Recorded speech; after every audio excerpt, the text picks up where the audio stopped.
Hey guys, what's up? So today we're gonna be looking at the new controller, PlayStation 5 controller. I was scrolling on stuff about Final Fantasy 7, things like that, and apparently I just found out that there's the new controller. It's called DuelSense, the new wireless game controller for PlayStation 5. So this is from PlayStation Blog. Um, Look at it. Here I'll pull the image closer. Wow, holy shit, this controller looks so good. Like, I can't believe it actually looks this good. So you can see we got two tones. We got the white and we got the dark blue or black, and we got a little bit of blue here. Oh my god, just gotta take a whole minute to take that all in. Um, wow. So let's read the article and see what they say about this. So it's a new controller. I want to make sure everybody gets a look in it. Um, okay, so introducing the new forward-looking features like the share button that brought us to the next question. How do we build upon that success? Okay, okay. Alright, so apparently, I believe they released the design of it because they're going to give it to the developers to use for their next PlayStation 5 games. But, okay, where's the good part start? New immersion, Okay, this is why we adapted the haptic feedback, which adds a variety of powerful sensations you feel when you play, such as slow gritness of driving car through mud. We also incorporated adaptive triggers into the L2 and R2 of the DualSense, so you can truly feel the tension of the actions, like drawing a bow to shoot an arrow. That'll be cool. Next step of immersion for the controller. This provided us with exciting challenge, designing a new controller that builds off the current generation while taking into account the new features we're adding. For example, the adaptive triggers. We had to consider how the components would fit into the hardware without giving a bulky feeling. Our team design worked closely with the hardware engineers to place the triggers in actuators. I don't know how to say it. The designers were then able to draw the lines of how the exterior of the controller would look and feel, and the challenge of making the controllers feel smaller than it really looks. In the end, we changed the angle of the hand triggers and made some subtle updates to the grip. We also took thoughtful consideration into the ways to maintain a strong battery life for the DualSense rechargeable battery. Okay, that's good, because the PS4 controller battery was it was good for like 3-4 hours, I'd say. But then after you had it for like a month, it would definitely decrease to like an hour and a half, 2 hour, I'd say. At least for mine, it did. To lessen the weight of the controller as much as possible, as new features were added. For the buttons, you notice there's no longer a share button as we had with the DualShock 4. Don't worry, it's not going away. In fact, we build upon the success of the industry first share button to bring a new creation button feature. With Create, we can once again pioneering new ways for players to create epic gameplay content to share with the world, or just to enjoy for themselves. We have more details on the future closer to launch. Okay, so there's more stuff coming up on about it that they're keeping to themselves. DualSense also has a built-in microphone array, which will enable players to easily chat with friends without a headset. Oh, okay, that's cool. Ideal for jumping a quick conversation, but of course, if you're planning to chat for longer periods, it's good to have a headset handy. As you can see right here, there we go, just a 3.5 millimeter headset you can connect in.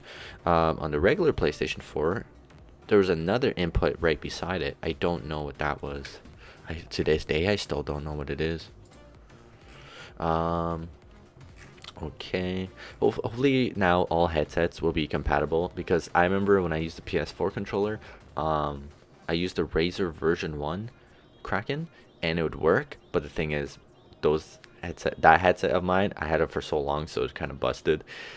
But then when I connected the version 2 of the Kraken, it wouldn't work at all, and it was really disappointing. So hopefully the compatibility with all headsets are okay with this new controller. Let's talk about the colors. Traditionally, our base controllers have a single color. As you can see, we went with a different direction this time around and decided for a two-tone design, which is so good, because so many systems that come out with controllers just black or all white. There's no like third color. There's no good design. It's just bland.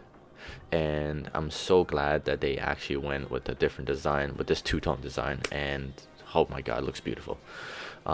Additionally, we changed the position of the light bar. That will give it an extra pop. Yeah, that is extra pop. On a DualShock 4, it sat on the top of the controller. Now it sits on the side of the touchpad, giving it a slightly larger look and feel. In all, we went through several concepts and hundreds of mock-ups over the last few years, but we settled on this final design. DualSense has been tested by a wide range of gamers with a variety of hands sizes in order for us to achieve the comfortable level we want. With great ergonomics, our goal with the DualSense is to give gamers the feeling of transported into the world as soon as they open the box. We want gamers to feel like the controller is an extension of themselves when they're playing, so much so that they forget that it's even in their hands. So it's going to be light, comfortable, immersive. I heard it was going to be a bit bigger than the regular PS4 controller, so I hope not, because the regular PS4 controller, it's like the perfect size for my hands. I'm not saying I have small hands. I think I have about average size hands. Maybe a bit bigger, maybe slightly bit bigger, I'll be okay with, but not like, you know, the Xbox controller. Like, I could still use that, but I think it's kind of big. Okay, and there's something here said by the Jim Ryan, President and CEO of Sony Interactive Entertainment. We are thrilled about sharing the final product of DualSense controller with our fans, and we can't wait for everyone to get their hands on it. I'd like to close with a message from the President and CEO. DualSense remarks a radical departure from our previous controller offerings and captures just how strongly we feel about making a generational leap with the PS5. The new controller, along with many innovative features in PS5, we will be transformative for games, continuing our mission at PlayStation to push the boundaries of play, now and in the future. To the PlayStation community, I truly want to thank you for sharing this exciting journey with us as we head towards the PS5 launch in holiday 2020. We look forward to sharing more information about the PlayStation 5, including the console design, in the coming months. Okay, so it looks like, I heard it was iffy about the launch. It might be delayed like to 2021 because of the COVID-19, but hey, it says here it's gonna be holiday 2020, so maybe Xbox will be delayed, maybe not, who knows. But anyways, that's a great message from them. Let's look back at the controller. Oh my god. Okay, so here we go. So I have my regular PS4. I'm gonna bring some images up of the regular one and compare it. Hopefully it doesn't take too long. So as we could see here, it's definitely a bit rounded shape on the sides. It comes out a bit more rather than just straight down like with the PS4 controller. I like the plastic glass, I guess, with for the buttons and the D-pad. You can see the sticks, right? So it's the same type of sticks, but on the edges here, if I can click in, you can see there's a texture here, right? A little bit of a grip. I can't tell what the design is. I could say they kind of look like airplanes, like small airplanes. That's the kind of design. It's not squares or crosses. So that's nice that there's a little bit of grip there. I'll probably still get like a extra grip piece to go on the sticks, because I like to do that all the time, just for more of a grip. Here you can see there's the speakers. Now on the regular PS4 controller, there is 13 or 12 holes. But there's only here 9, so there's a little difference there.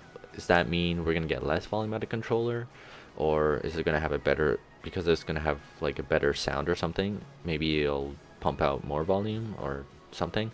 The PS4 sound from the controller was a bit low quality, I feel. Here's the new PlayStation logo. Now, the PS4 had the button, so you could press it, but I don't know if you could still press it, or you press this one here, because then that means there's 2 buttons, right? Because the PlayStation button is just itself, but then now that you have this here, it's like, okay, is that extra button for the controller? Can we like do something else? I don't know. I think it's just the logo, you can't press it, and this is the button for it. This is like the home button. Here you can see the microphone. So apparently it acts like a microphone, so you can just speak into it. But for longer sessions, you want to plug in your own headset. As you can see, here's the input. And as I mentioned before, there was an extra one on the PlayStation 4. but I never knew what it was, and still to this day I don't know. Now for the buttons, you can see they're a bit angled. This used to be share, now it's called a creation button, I believe. And then here we got the options button, and then here we got the touchpad. Oh, it looks so good. Look at the color. Oh, there's a white light here too. Oh, cool. There's like 2 lights, I guess. So there's a white light here, and it goes from gray to dark blue to regular blue. Oh, that's just such a nice transition. Nice shape too. So on the regular PS4, the button you can press here, it's the left side and right side and middle, I believe, right? But I don't know for this one if maybe it's 5, right? Because maybe they'll allow you to activate on the top left, top right, and then bottom left, bottom right, in the middle. Who knows? So it looks really nice. I really like the white and the black. It kind of looks like a creature, like an owl. I don't know, to me, like this is like some sort of different creature somewhere else in the world. You got like this head here, and then you got like these eyes. It's like an owl kind of thing, and you got like these blue antennas. So it's kind of looking like a creature. But let's go back to the other side. Right, here we go. So the triggers. So the bottom triggers, the regular ones were short. These ones look a bit longer, same design. The top ones, that's a bit different. The PS4 ones are like dome-like, and these ones are more of a square with a corner here. And then what else we got? Oh yes, look at this. So it's hard to see it, but there's right here to down, there's a texture, and I'm sure it goes on both sides. I don't know if it goes on the very back side, but there's a texture here, so it's a little bit of a grip to hold on to PlayStation 5 controller. On the PlayStation 4, they have like a grid, but it's very thin, so you can't really feel any difference. Here we are with a USB. Okay, they're gonna go with Type-C, thank God. I don't need to have like 16 different type of USB cords in my drawer. I'm so glad that they moved it from the bottom to the top, because it always got in the way when you'd connect your cord and you'd set it down and it would just bend against the surface. So then whenever you go to, use your controller while you have it plugged in, it might like disconnect. As I have on my PC, I could already hear it go do, and it was just so annoying, and it would be loosely connected into the port. And so I hope with this one that once you put the USB in there, it just snaps in, it locks in there like the Xbox One does. You can see down here, they used to have the light, but they don't have it here anymore. They just have the Sony label, so that's cool. What else do we got? What else I don't want to forget? I think that's pretty much all for the back here. They didn't show like this is like, I guess I don't know what you call it, the sides and the front. This is more the front, I don't know. And then here we are, similar to the other first image, but there's no picture of the back. Damn, I want to see the back. But anyway, this control looks fantastic. I did not think it would look that great. Like, I think it's gonna be like a standard white or black or whatever, but they look like they actually went in and made like a nice design. And I think they put a lot of work into it. I truly believe that. But yeah, so that's so cool to find out. I think it just came on the blog, like released like an hour ago, so I was like, oh, gotta talk about this. Anyways, I hope you guys enjoy that. Hope you guys look forward to this controller and the PlayStation console itself. I know I do. Hope you guys enjoyed the video, and have a good day. I'll see you guys next video. Bye bye.